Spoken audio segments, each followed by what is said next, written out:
Today on Designer Notes, we'll be reviewing another microbrand that nearly disappointed me but somehow convinced me to think otherwise.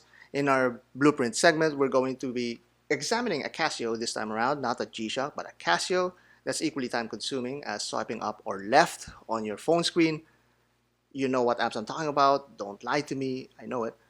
And finally, in our viewer comments, we're going to be finally settling the age-old question of whether to hack the seconds hand or not. Because once I settle it, it's forever resolved for the end of time.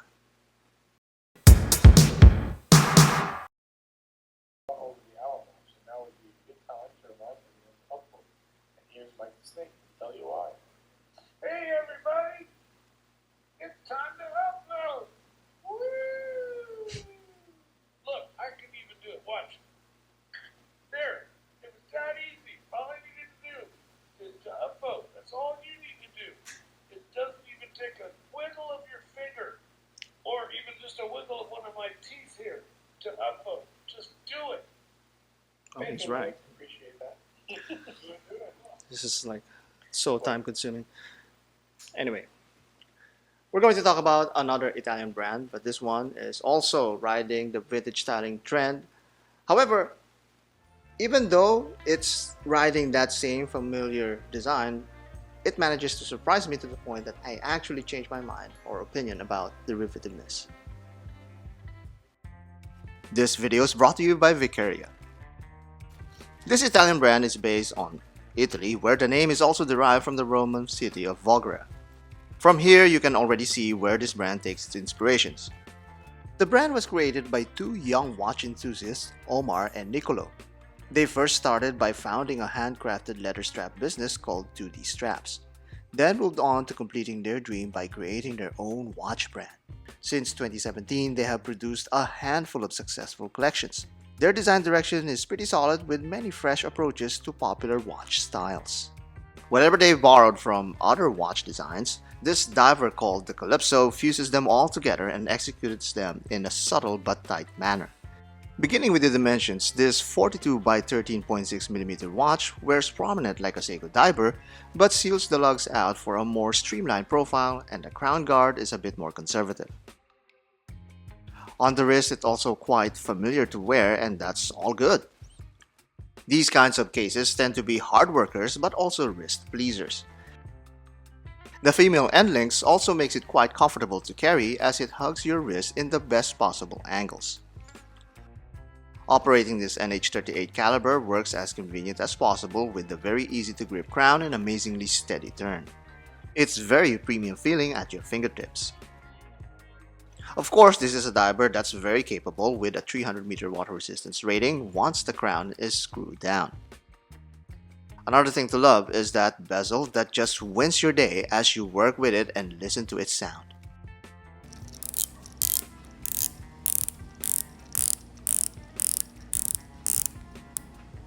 There's just enough spring to it and virtually no backplay. Looking for something not to love? This thin clasp and a mediocre caseback that I'm very glad that I don't see at all often. All of these scratches are of course not mine. Though I have notoriously rage-triggering mittens, another reviewer loved this caseback first. So far, the Calipso is steeping the needle over the desirable part of the scale. This is a product of the refinements from Mark I to Mark II. This is something I always encourage all brands to do, to keep improving on their flagship models rather than to settle on introducing different collections all the time. The biggest improvement between these two is the NH38 caliber that gets rid of that unholy ghost date function. There's another very popular microbrand that released a similar diver, the Seiko 5303. That is a 39mm case, so if that's too small for you, it's another reason to get the Calipso.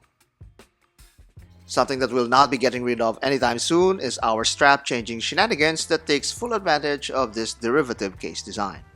This steel dial simply looks gorgeous on this gray tropical rubber strap.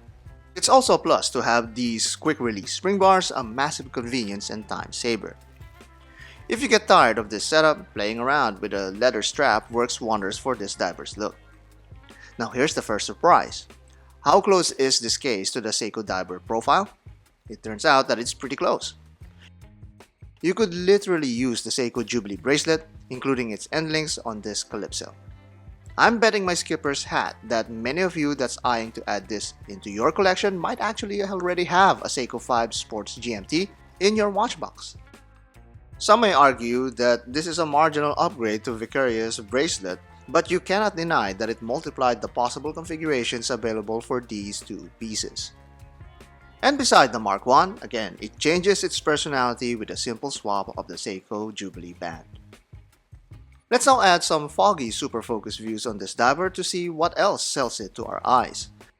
The immediate attraction goes to this aluminum dual finish bezel. Its vintage visuals, coupled with aluminum's warm appeal, gives its owners a taste of the past and a chance to add his own marks on these parts. Tilting over on the side, we won't fault you for mistaking this for a Seiko case because it does look like one. It's just a little cleaner and less curvier. The bracelet has these polished center links that references back to the polished sides. These are shaped in a way to give enough articulation but has sufficient surface area to show off its finish. The clasp may be the worst part to derive from, but at least we're getting some milled bridges here. It may be a cost-saving decision, like this case back that's now full of scratches. Of course, that's the whole point of the vintage styling, but here it gets accelerated rather quickly because of the polished finish. Now the very reason why we're talking about this watch, the dial. This dial is amazing in many levels. Its texture is lovely and the applied indexes are crisply executed even under this close magnification. The text could have been slightly smaller, but I grew to love these Italian flourishes. The hands are also beautifully polished. Whenever there's dust or imperfections on these parts, viewers would easily point them out to me. There's none on these Calipsos. All of these angular shapes create a dazzling effect at whatever angle you look at them. But then, this is where the second surprise hits me. This has one of the best looms I've ever seen on a microbrand. Viqueria added a really potent mix of C3 Superluminova and BGW9 loom on these dial elements. This quite literally outshines many watches I've reviewed. I've talked before about my stance about derivativeness. Since every modern watch out there has been derivative at some point, the word itself shouldn't really factor too much on the watches you buy. With the pre-order price of €199, this certainly makes it a consideration just for the value alone. The upgrades from the previous model also points to a sign that this brand aims to please its audience and further its product line. The line as it is now is not just an option in the ever-growing microbrand dive category, but a real, desirable, and well-executed timepiece for those on a budget. Oh, and it has those surprises that you'll definitely welcome to play around with. Yes, it's the good kind of derivativeness, the kind that delivers the best of what it took. The Calipso takes advantage of derivativeness by increasing its playability with the multitude of straps that could fit any Seiko case, and at the same time, it executed that dial beautifully. Now, if you're going to borrow any design from an existing watch, make sure that you deliver where it counts, and that's exactly what Viqueria did here. Calculator watches. These are the watches that always get you into trouble when you're 13 in math class, and these are the ones that drives away all of the potential girlfriends when you're 30. Suffice to say, Casio knows what it's doing and how to put the cool on your cuff, but at the same time, we content creators are just making it even worse and irresistible for you out there who is watching. Find out how. It started in 1980 when Casio made its first ever calculator watch, the C80. While it's not the first, it certainly is the most affordable. This gave birth to the Databank series that became the poster child for all things wrist calculated. Casio saw that there's a vast market for these advanced devices on the wrist, and soon it added more functions that can be practical, such as the voice recorder and remote control. This solidly positions Casio as the true mass appeal smartwatch decades before the Apple Watch. Years later, I can now fully understand the reason why Casio is one of the tech giants even today in the era of smart devices. Aesthetic-wise, it really feels original and interesting. It's not just a small slab of screen on your wrist. It's covered with buttons all around its case a Star Trek explorer would be proud of. The owner of this watch may not be a sci-fi nut, but he certainly knows an awesome gadget whenever he saw one. He was happy to lend this one for the channel, and now we can compare it against other G-Shocks I have lying around the table. It's practically the same dimensions as a 5600, so if you can pull those off, you can definitely wear this CMD-40. On my 6¼ inch wrist, it fits just right with no overhang with these native straps I installed. Sadly, the original straps for this unit has long since disintegrated, so it will have to make do with this simple strap installation. I feel that this fabric strap also works with the toolish nature of this device. With all of the scratches and age this has on it, this configuration keeps the watch's character. There's so much love in this cool thing that it really pays to restore it in functioning condition. As a restorer of watches, I have the credentials of an unemployed custodian and the steady hands of Tony Stark's receptionist. But even I can easily take the backplate off with the 4 screws and access the module. The module itself has a simple construction with a few screws holding it in place.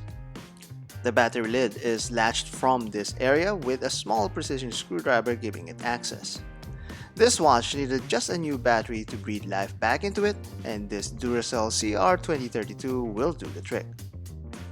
The original spring bars that came with the CMD-40 is rather thick and robust. This is much more reliable than many watches you'd find under the $100 price point. However, for this restoration, we'll be using a narrower spring bar setup so that we can fit the double pass NATO. The lug cavity is also rather narrow, making it a bit harder to secure it in place. And finally, the rubber gasket practically is worn out, so the best that I could do is to put it back into place and ask the owner not to get this wet. Now that we've revived this beauty, it's time to put it to work. Operating the CMD-40 is actually so intuitive that really I didn't even need a manual to use it. This is of course the product of Casio's conditioning us on how to use their devices. The calculator function is one of the feature cycles that's different from other G-Shocks we've handled. But while the mode button on the side is very easy to press, the calculator buttons are a bit harder to the touch with it being very stiff. Feature-wise, there's also a difference on the familiar mainstays. The chronograph, for example, just counts up to the second and not the tenths of a second that I'm used to with other modern modules. But hey, it still gets the job done for everyday use, unless if you're a professional nerd of a Rubik's Cube competition. The coolest feature is the remote function of this watch. What makes this stand out is how it's super easy to program. Just press the middle side button to select the learning mode. From there, you can hold the set button to select which button to program. Now you can take most remotes with an infrared emitter and teach the CMD-40 its remote code. Simply press the desired button on the watch and you'll see it flash to indicate it's selected. Now press the button from the remote and you'll see the watch indicate that it's receiving the signal. The other remote modes are for specific TV and video player brands, but I'm sure geeks out there will jump right onto the learning mode immediately. Now let's test this 30-year-old watch on our 7-year-old TV to see it in action. I programmed the number buttons as the cursor from our remote. It's so much fun fiddling with this thing, even though the only benefit to me is added style points on a babysitting shift. As you can see, this Casio can smartly select the most dashing watch pirate on the internet while literally pirating the code of this modern day TV. It's simply amazing to think that something Casio produced decades ago can still harmoniously connect with today's devices. No firmware updates needed, no apps to download. And no wonder enthusiasts today are asking for upwards to $700 for a new old stock of one of these. It's not really limited, but it's vintage tech that's being treated as a modern collectible, something that the Apple Watch is yet to be recognized for. There was a time when Japan was the world leader when it comes to cool gadgets and pricing them accordingly to gain mass appeal. Add on top of that the nostalgia that we're now experiencing, and you have this 31-year-old watch that's way too cool for its time, even before Apple had a watch itself. And all that is part of the plan because Casio knows what it's doing. It's all planned out in their blueprint for cool gadgets. It's finally time once again for your viewer comments.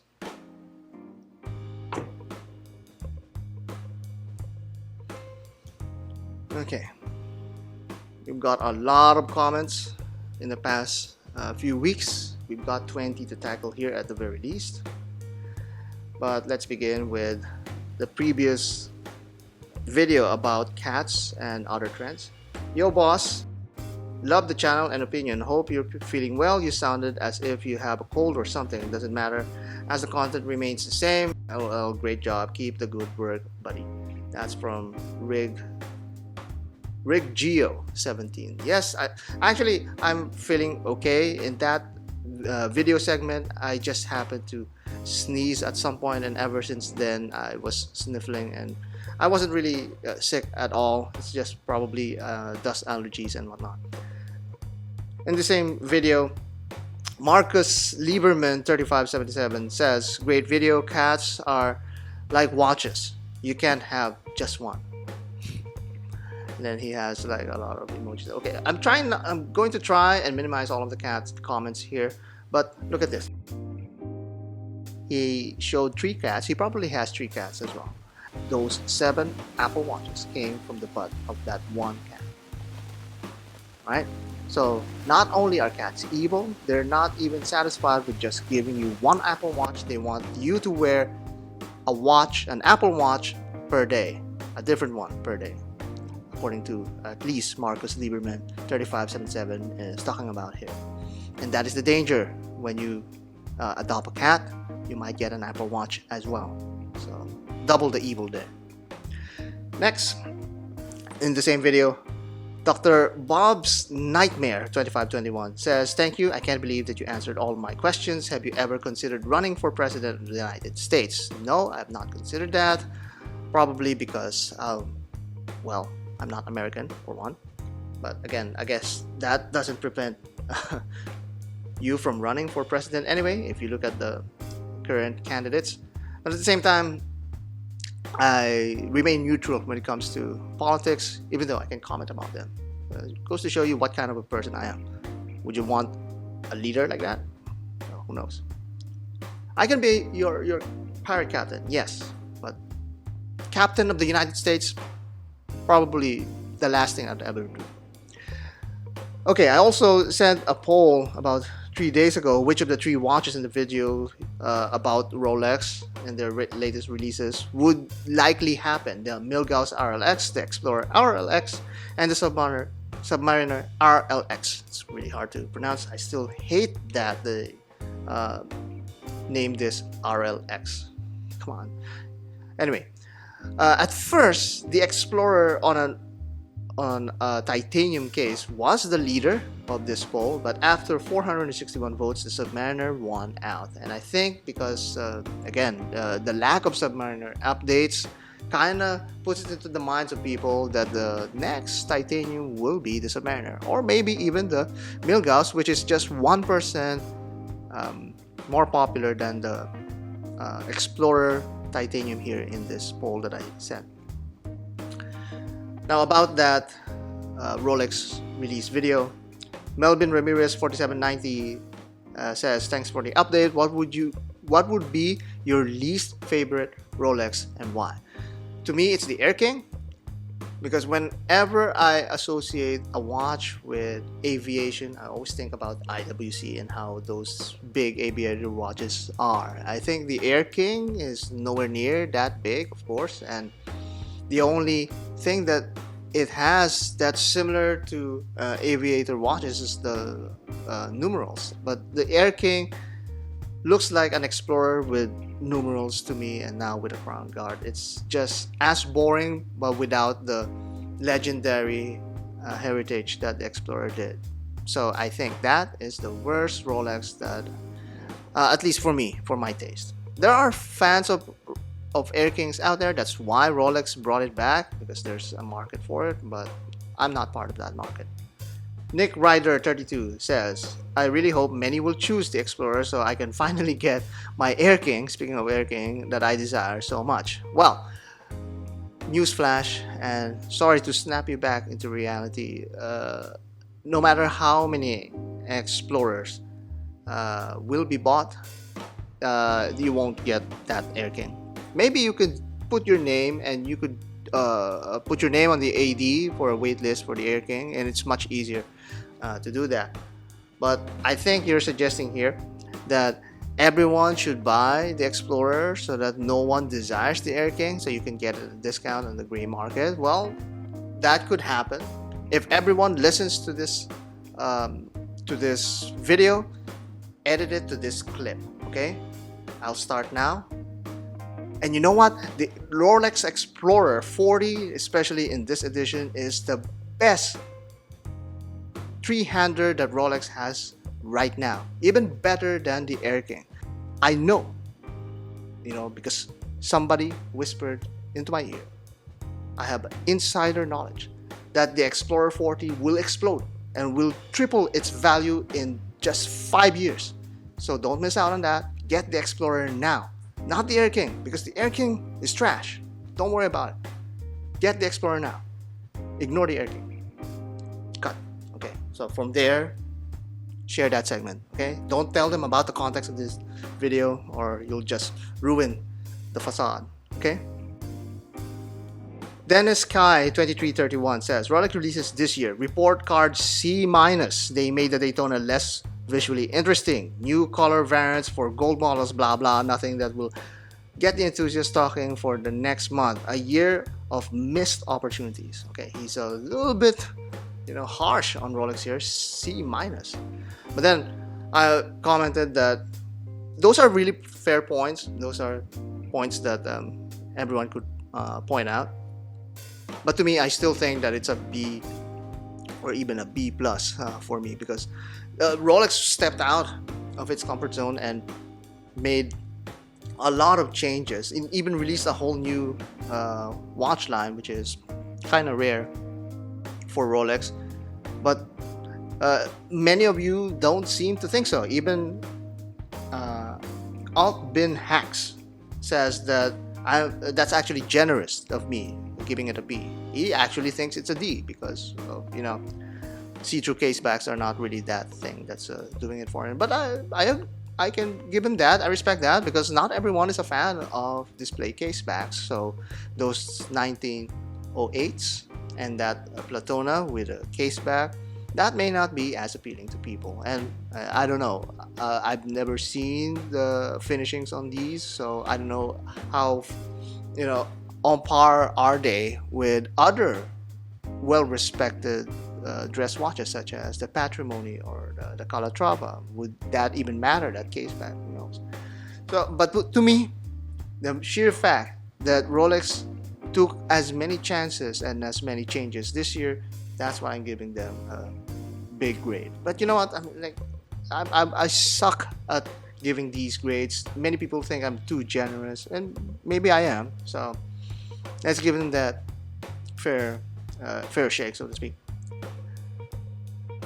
Reality check 908. Well, I need a reality check sometimes because of that grading. Here's what he said. With Sapphire Crystal, it's worth the price, but not without it. He's talking about the GAB2100, and that's still a big debate to many people. Why it's still so pricey and it doesn't have the Sapphire Crystal. Like what I mentioned numerous times, I don't think that Sapphire Crystal is qualifier to make a premium watch, although it does make it a lot more premium feeling because of that Sapphire Crystal. But you have to consider how you're going to use the watch. I mean, I've been using these watches with mineral crystals and it's perfectly fine. It's performed the same as Sapphire Crystal has for me, but that's because of my situation, because of my collection, and or at least my rotation, so it doesn't get damaged that often. But to many people, that is still a deal breaker. But to me, the GMB 2100, especially getting it at a discount, is a better deal even without that Sapphire Crystal. Nizar Murar says, "Dear Jason, you have just great as always," or "you are just great as always. Many thanks, my watch therapist. My love and appreciation, Nizar." Okay, this is another occupation that I seem to be occupying, another job description that I seem to possess, even though I'm not earning anything about being a therapist. That really is the sad truth about watch content creation. I may be labeled many of these things, but I earn nothing of these occupations or these job descriptions. Please, especially now that I need that, let me know if you want any watch therapying and contact me. Fred Minpin asks, how many were made? He's talking about the GMW B5000 TVA. Honestly, we don't know how many of these limited edition models were made. They say that it's kind of limited. Actually, they did.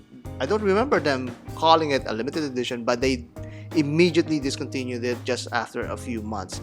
And based on how G-Shock produces these watches, it's somewhere between 10,000 to 100,000. Those are the numbers that are wildly thrown all over the web. Those are the speculations about it. If it is 10,000, then that is sort of a limited run in a way, but not that limited. It's kind of like Seiko limited, if you ask me.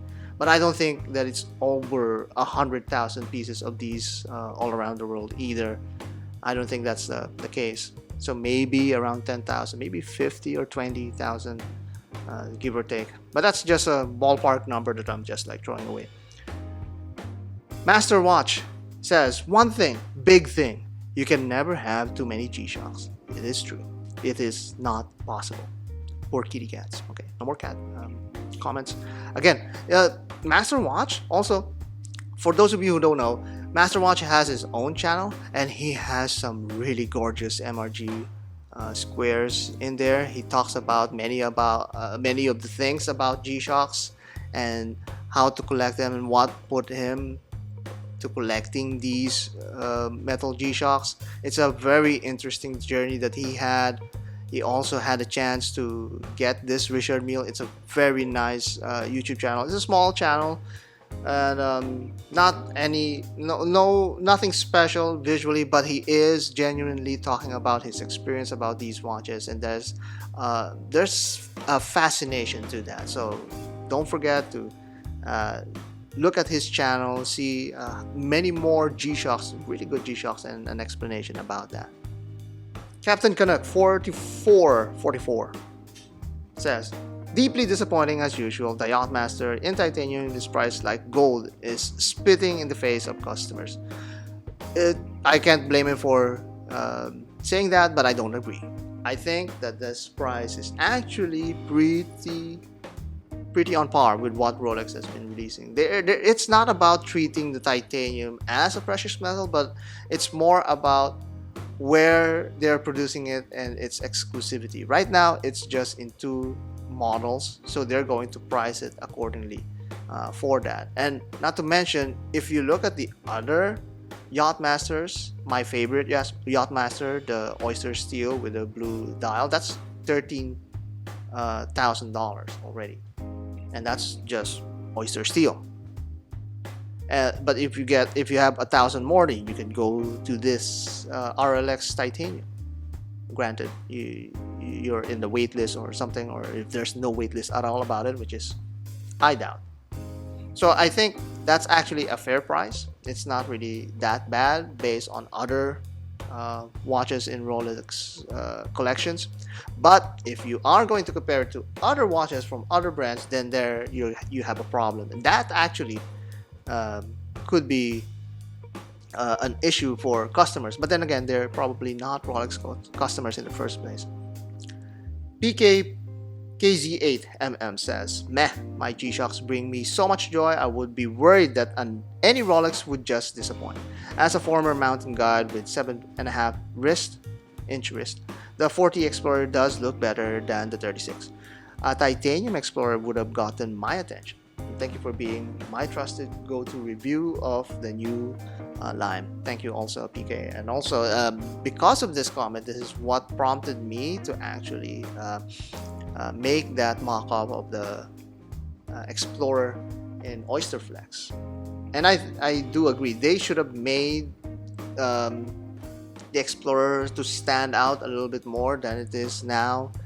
But to him, like he said, it's also the same with me. I prefer a G-Shock. It's much more interesting. There's much more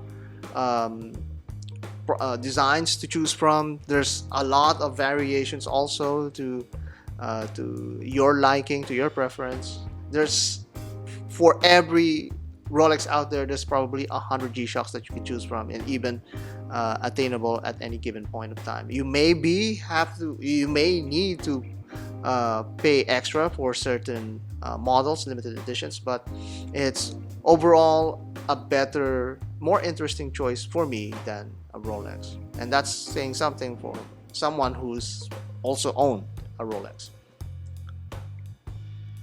Okay, this is a long one. Mere Mortal says, great video and I love the style you've adopted. That's unique and enjoyable. Thank you. Now to the watch. I say this is an Irishman who lives on an hour from Belfast and would love to see a watch industry grow here. The MKII is a disappointment. Too much of the BB58, way too much. Average 316L steel, I mean, come on, SW200, etc. It's a recipe I can find 100 times over, and the price, 1,135 euros with 2 straps. We're into serious microbrand pricing here. Look at the Wise at Damascus, which I also have reviewed in my channel for a while. They have 904L case in steel, the 62 mass styling, outrageous lume, nearly as good as a Helm Vanuatu or a Signum Cuda, which I have no clue what those are, they sound familiar. Exhibition case back, fabulous wooden case, and just 599 euros, nearly half the price. I'll say it again. I would love to see a healthy microbrand watch company in Ireland, and I would really love it, but I'll buy an at Damascus over a Nomadic any day. When you compare $1,100 to $600 or 600 pounds or euros, then it really is a big leap of trust for you to trust your countrymen about this watch. But even then, the design at Mere Mortal's standpoint is not as appealing as that of the Wise at Damascus. But then again, there's also some who have bought into the MKII, and it is still a tried and proven design that appeals to a certain kind of people or certain tastes. The same as the 62 mass styling of the Damascus. But the thing about the Damascus that makes it like really a big value is the 904L steel. But let's all keep things into perspective. The Nomadic MKII is from a really small company that's run by this one guy, and you have to take that into account, that the lesser your production is, the costs will be higher and your margins will be smaller. Unlike with that of the Wise at Damascus, who even refuse to be called as a microbrand, even though many consider them as a microbrand. They don't want to be called a microbrand, and they have a good reason for it, because they have such a big operation and such a big production that you cannot actually say that they're a microbrand anymore. They're always producing watches. They're producing thousands of watches per year, and to me that's nowhere near the size of the Nomadic. Now what that brings to Wise is that the more that they're producing, the more that they interchange certain parts, certain screws, and certain movements, certain straps, that really lowers your costs down. And it's the same with any other industry out there. The more you manufacture, the lesser it costs. So that's just how things work. And unfortunately for Ireland, unless they get into they have this bigger company to produce more watches, the pricing will remain pretty high. That's a step that Wise has over Nomadic. Now, I asked you all about that poll, and some of you actually cared to comments like this from Superstar 49173. Which of these 3 watches in the video we'll see next from Rolex? Who cares? That's what he said. That's what he said. And someone said, I don't care. I guess you care enough to give a comment on the poll, so that I appreciate. But because you don't care of my opinion, you're banned from the show. Chrono Craze once again has commented, and we want to highlight his comment here. He's commenting about that Seiko Pogue that I have. I had the privilege to own a rare silver tire version of this watch. It was actually in pretty good condition. I really love it. But eventually I sold it to Jory from the Time Teller, and he's now the caretaker of it. The only reason I really sold it was because of the long-term serviceability of the watch, being that there are no more parts manufactured for it, especially the chronograph module. The only way to really get these fixed is to cannibalize another one, and thus the stock of available Pogues will always be dwindling and eventually be no more. When you look in experience a chronograph such as this, you wonder why Seiko cannot make any new mechanical chronographs this thin anymore. They really need to revisit this watch in true fashion and make an honest reissue of it sometime in the future. Very well said, Chrono Craze. I love Chrono Craze whenever he gives a comment. Let's divide this into segments. Yes, that chronograph module is sadly obsolete and discontinued and phased out. So no matter how much you try and keep these Seiko Pogues, it's still going to be going down the grave at some point in time with no hope of fixing it. I, for one, have two of these. So I have the other version, the blue one. I don't remember the serial number, and I have the 6009 model, which has the Franken bezel. My idea was to swap them, but then I found out that the bezels are actually fixed to the crystal, so I may need to pop out the crystal. I may need a tool for that, but we'll see. The point is, I wanted to swap them so that the orange Seiko Pogue will now have the proper white inner bezel, which in time would turn yellow. That's how I understood it. And then the blue one would finally have its stock black model or black bezel. But nevertheless, I'm in the position to actually own it and not worry about what Chrono Craze said, because I actually have a surplus chronograph to butcher whenever I need to, if it ever fails. And that goes to show the perils of owning or buying these vintage watches. I'm just happy that I got them at below $500. The other one, I think I got it for like $250 back in the time, but now it's getting way up there. It's getting harder to get because, yes, like what Chrono Craze said, the amounts, the stocks out there in the wild is dwindling. And now another thing that he pointed out is why couldn't Seiko produce any of these really thin chronographs anymore, or why do they even hesitate to revisit it? I don't know. They should. I would even just go and flat out make the caliber again. I don't mind that it doesn't have a running seconds hand. I don't mind that it does wait, does it have? I don't think it has no, I don't remember having it. Right? I think that was one of my complaints about it, that I didn't make a video, that it doesn't have a running seconds hand, and at the same time we can buy it again. I mean, there's people who's willing to buy even these older modules. You don't even have to tweak them. If you want to tweak them, just tweak the date complication, how you activate that and how you set that. Everything else is fine. Everything is like so nice and thin. It's so desirable. So I don't know why Seiko is hesitating to do that. And if they did, that would be like a big seller, believe me, because the dimensions are really desirable. And although it's, to be fair, although that kind of dimension before, back in the time, was rather big at 42, but it's really nice, especially now in our modern age.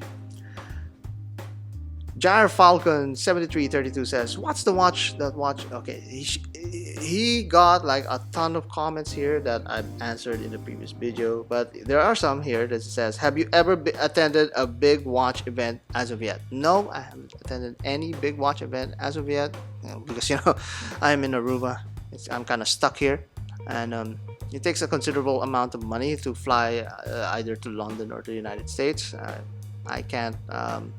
Let's just say that the channel's not big enough to fund my trip, my business trip, to any watch event. Also, what do I think about the Grand Seiko 9F range of movements? I think they're nice. They're one of the top ranges of quartz movements out there. You've seen them, how they're finished also. That's very, very gorgeous. And I think that it has a place, or at least it justifies their prices. It's still, but still, when you talk about Grand Seiko, you still want to go the spring drive route because that's what Grand Seiko is known for.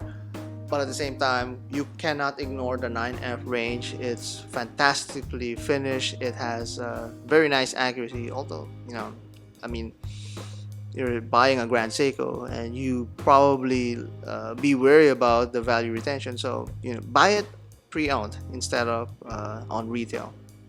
At least for now. Ray 3349 says, if at the wrong end of the cutlass, Seiko or G-Shock, no disrespect. Don't disrespect. Okay. Fellow pirate here, Ray asks, Seiko or G-Shock? I always go with G-Shock. Seiko has a place in my heart. I like their automatic chronographs. I like their automatic watches altogether, but there's just so much more value for me in the G-Shock camp.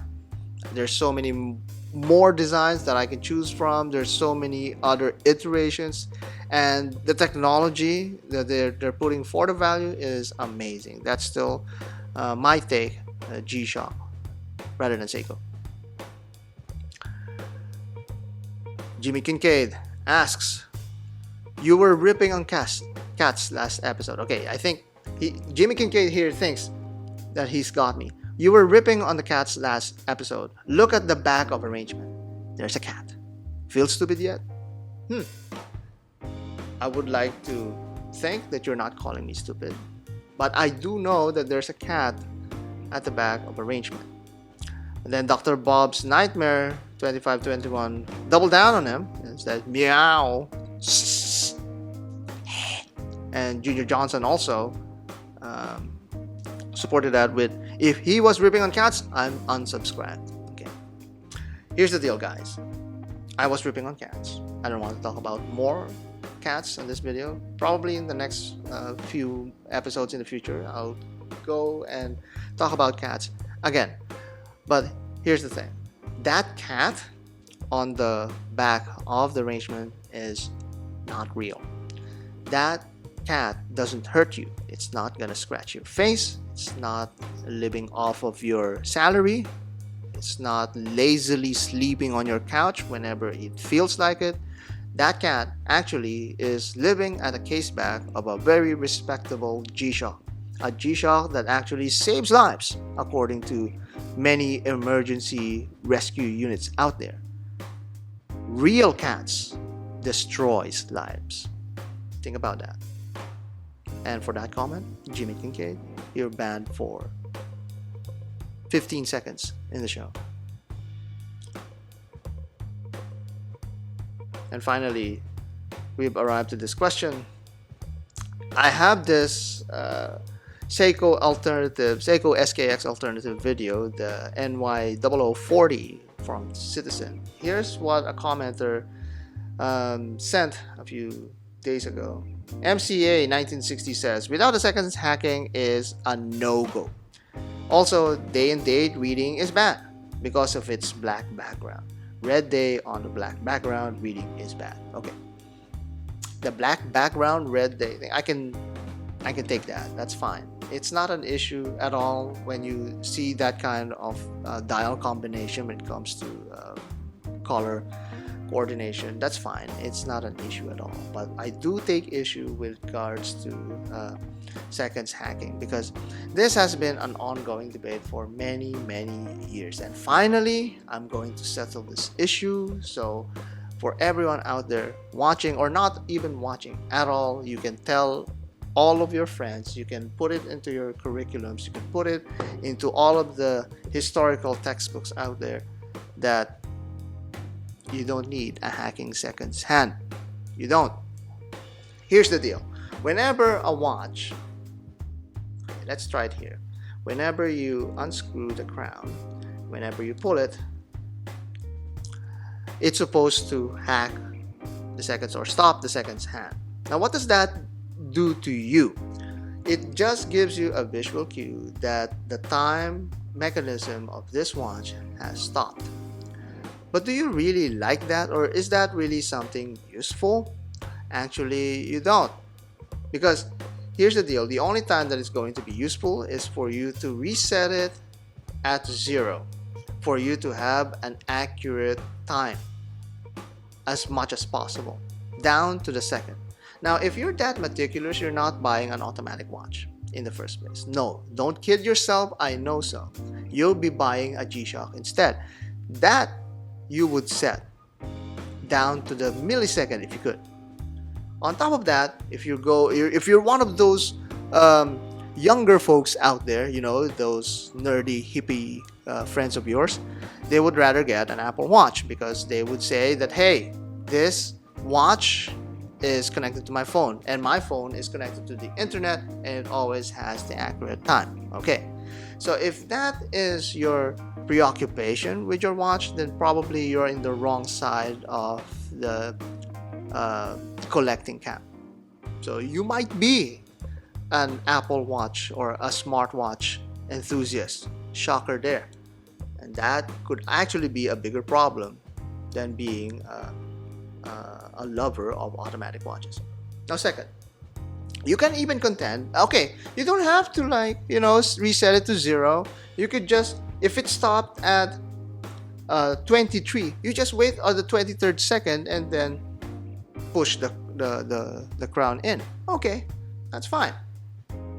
But then why does that change the problem? The problem is still that you're trying to synchronize an automatic watch down to the second. There's far better, more accurate watches out there.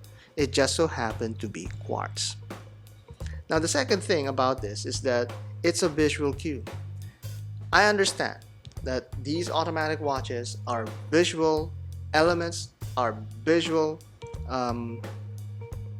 devices that we collect.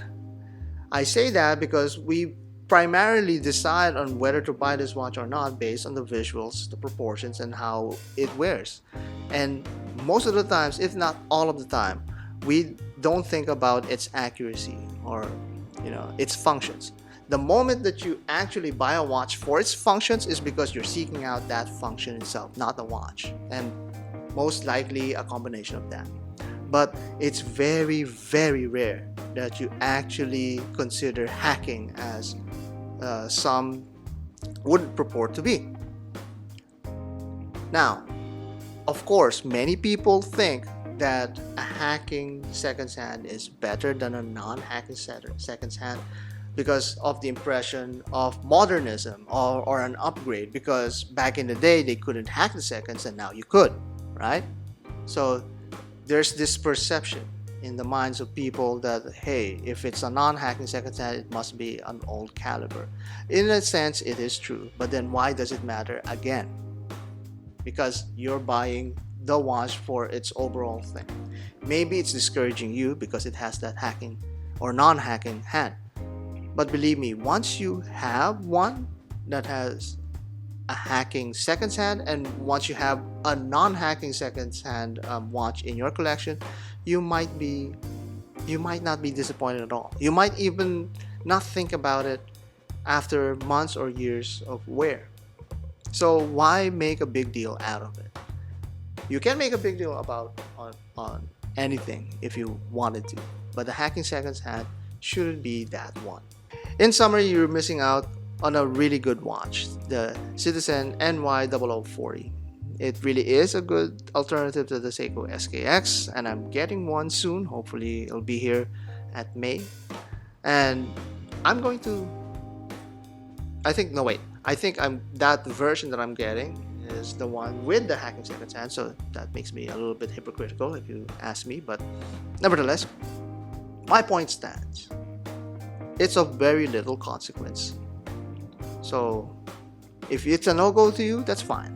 But to everyone else, I encourage you all to ignore the hacking seconds issue because there's far more enjoyable features of a watch and many other watches out there for you to ignore because it lacks the hacking seconds hand. And you know what? Vacheron Constantin still has some watches that lack this hacking feature. And you know what? People are not complaining about it. And I think we should stop complaining about it. And now it's time for Mr. Zelos.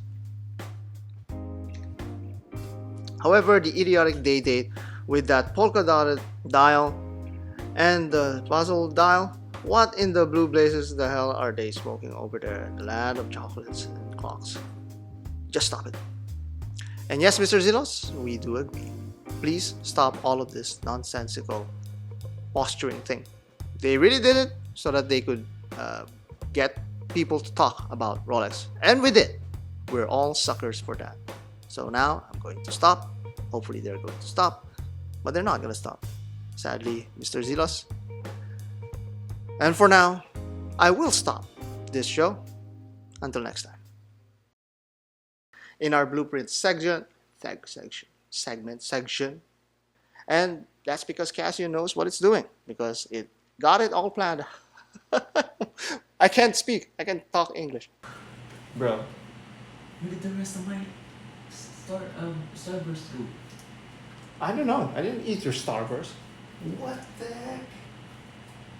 heck? Can you hurry up? I want to finish my thought here. Is it on the table? Might be on the table. I don't know. Bro! Not messing it up, right? Yeah, no, but you I didn't move it. You did. You hit it. Oh, my bad. Get out. Bloopers. In summary,